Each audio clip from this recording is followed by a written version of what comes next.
que a Beyoncé, a Jennifer Aniston, a Gwyneth Paltrow e a Madonna têm em comum? Todas elas, em sua rotina diária, têm alguma prática de Ayurveda. Mas afinal, o que é Ayurveda? De onde vem? Do que vive? Não é mesmo? É exatamente esse tema que eu quero trazer no vídeo de hoje. Quero falar dela, essa ciência milenar que é simplesmente maravilhosa. Ela é tão maravilhosa que ela tem a capacidade de transformar a vida da pessoa, a vida como a pessoa cuida do seu corpo, como a pessoa cuida da sua mente. Ela tem esse olhar holístico, olha para um todo. É um caminho do autoconhecimento. Mas, Fábio, eu nem sei falar esse nome direito. Calma, gente, eu também já passei por isso. Parece um nome um pouco complicado. E de fato é, porque ele vem do sânscrito, que é uma das línguas mais antigas do mundo. Então, Ayurveda é a junção de duas palavras em sânscrito. Primeiro é a palavra Ayus. Ayus significa vida, longevidade. E Veda significa conhecimento, sabedoria.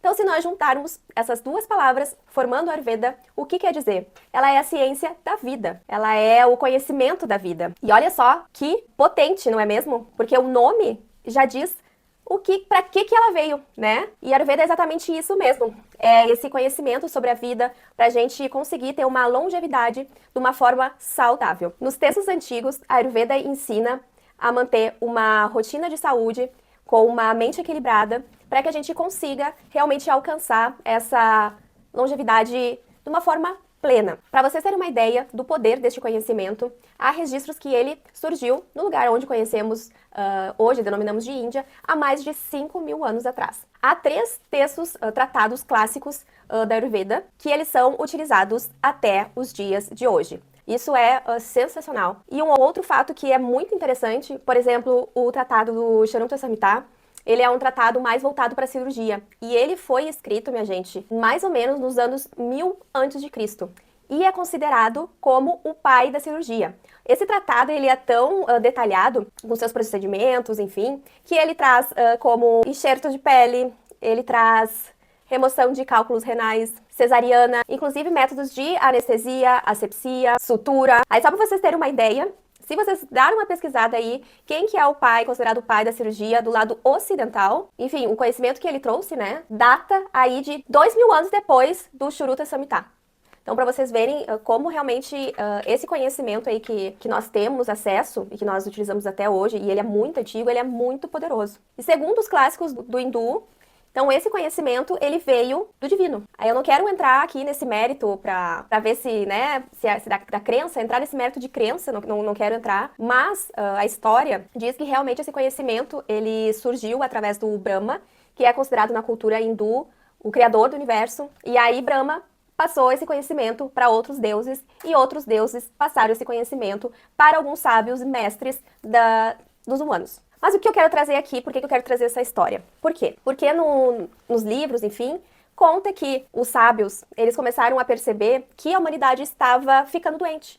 E aí eles foram atrás de um método que pudesse curar as pessoas. Então, mais uma vez, conta um pouco mais sobre o que é a Ayurveda, que realmente é trazer saúde na parte de prevenção e também na parte realmente de tratamento de doenças. E aí, continuando um pouco mais sobre a história de onde veio, se veio do divino, enfim, né, como eles trazem essa história para nós, tem uma grande referência que é considerado o pai da medicina Ayurveda, que é o Dhanvantari. Então, ele é conhecido como um grande sábio. Então, se você vai num hospital ayurvédico, se você vai em vários locais, inclusive tem um templo em Kerala, que fica no sul da Índia, dedicado somente a ele. Então, ele é essa representação, essa persona, esse ser, enfim, que seria o pai da Ayurveda e que muita gente venera, não somente quem é terapeuta, quem é médico, ou as pessoas, né, no geral. Então, ele tem uma presença muito forte. Inclusive, tem mantras. E na Índia tem um festival que é muito conhecido, que se chama Diwali. 2 dias antes desse festival, que é o Festival de Lanternas, enfim, que é uma questão de renovação e tal, tem um dia, assim, pra devotar pro Dhanvantari. E aí, o que eu quero falar do Dhanvantari? O Dhanvantari, ele tem essa imagem que representa, e ele tem 4 braços. Então, 2 braços do lado esquerdo e 2 braços do lado direito. No seu lado esquerdo, em uma das mãos, ele está com um vaso que simboliza o vaso néctar da longevidade. Então, aí já fala um dos pilares da Ayurveda, que vem todo o nome, né, que eu expliquei no início do vídeo. Aí no outro braço esquerdo, ele tá carregando uma concha. Essa concha, dentro da cultura, né, hindu, ela é utilizada como nos rituais para trazer purificação, para trazer proteção, né? Mas também o que a gente pode conectar essa concha? Conectar com água, né? Ela tem muita conexão com água. E a água a gente sabe que também é um dos pilares da saúde. A água, ela ajuda a desintoxicar, então a gente precisa da água para, enfim, para tudo no nosso corpo funcionar, a gente precisa da água, né? Então tem muito essa questão também. E aí do seu lado direito, em uma de suas mãos, ele está segurando ervas medicinais, que, enfim, já fala por si próprio, né, o que são essas ervas medicinais, que a gente, como terapias, como remédios, enfim, a gente precisa, né, a gente se usa de ervas naturais.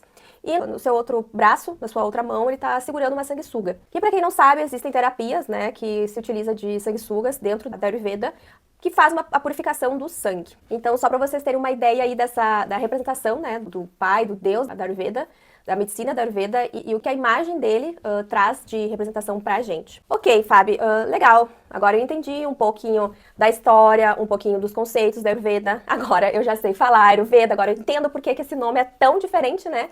Tão diferente pra gente. Mas, na prática, o que é a Ayurveda? A Ayurveda não é apenas um sistema médico. Ela é mais um estilo de vida que busca equilibrar corpo, mente e espírito através de uma rotina saudável, uma alimentação adequada e a conexão com a natureza. Olha só que interessante esses 3 fatores, né, que a Ayurveda traz.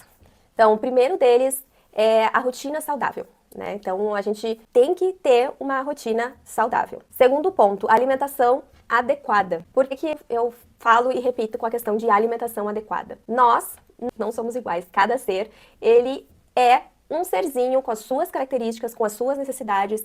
E o Ayurveda traz muito isso, sobre a questão de tratar o indivíduo como indivíduo. E, assim, como isso parece um detalhe muito pequeno, mas é o detalhe que faz toda a diferença. Porque eu tive o contato com o Ayurveda faz mais ou menos 5 anos.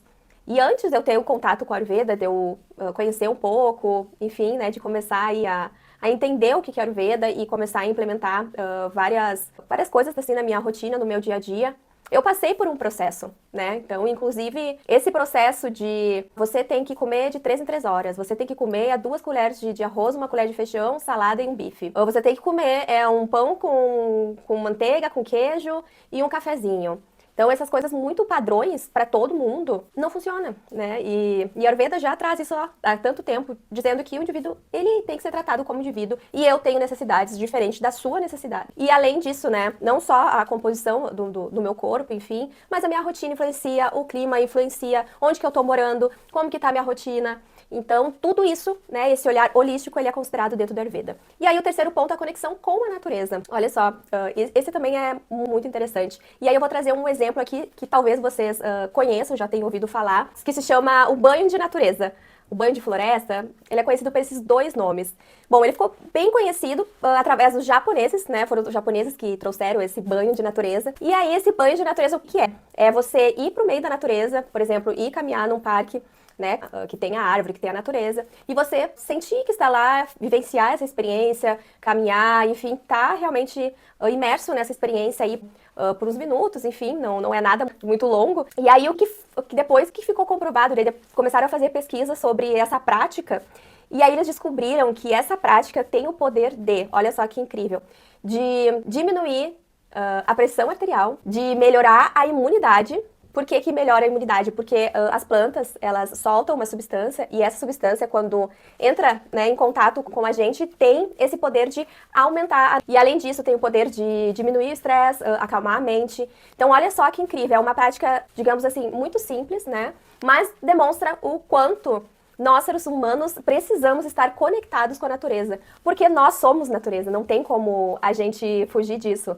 E outro fato que também a ciência aí vem comprovando, e já se falou muito disso, é sobre a questão do ciclo circadiano, que a gente, quanto mais conectado com o ciclo circadiano, mais saúde, mais bem-estar, a propensão de ter doenças diminui muito. Então, toda essa questão aí da gente estar conectado com a natureza. Então, os 3 pilares, assim, essenciais para a gente implementar, né, e para a gente saber que são aí, desse conhecimento milenar, é exatamente isso. É a gente estar conectado com a natureza, é a gente ter a alimentação adequada, correta pra gente, e a gente ter uma rotina saudável. E aí eu trago aqui o outro conceito, que é o conceito que, falando essa questão, né, que a Ayurveda trata o indivíduo como indivíduo mesmo, que ele é único. Então ele fala que nós temos uma constituição única.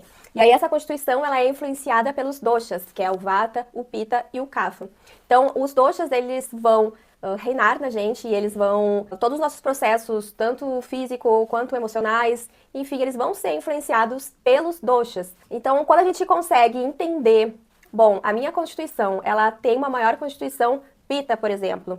E aí eu vou começar a entender quais os tipos de rotina, de alimentação que vai ajudar a me manter equilibrada.